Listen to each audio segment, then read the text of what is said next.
How to get a refund on Uber Eats.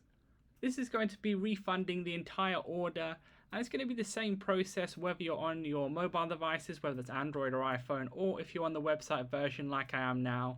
As you can see here, I'm going to show you the method. So first of all, you want to go to the help menu. So if you're on your phone, you just want to go to that part, or you can click the top left hand corner here like I did with the three little lines, then get to help here. You can also click on orders and then go to help that way.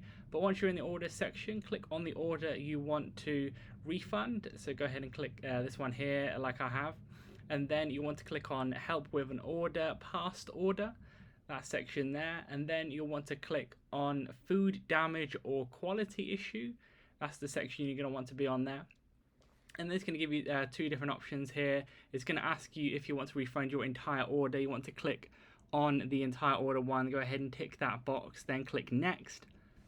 Then it's going to have a few different options pop up yet again. Same thing with all these sections, going to be different options you can click on. So for me, personally, it depends on what your issue was, but for me, the issue was with food temperature. It came cold because it came like 2 hours later.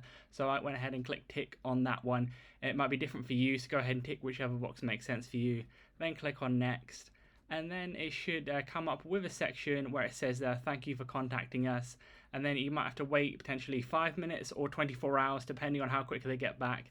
But once you go back in, it should be after a while, you can click back on the help section, go back to the same place where it says support messages, and then you should be able to see hopefully it's been resolved in there. As you can see, they refunded my entire order. You will have to wait a while for the full repayment on your card or PayPal or whatever you used, but it will get there eventually. So leave a like on the video if that helped and subscribe for more helpful videos.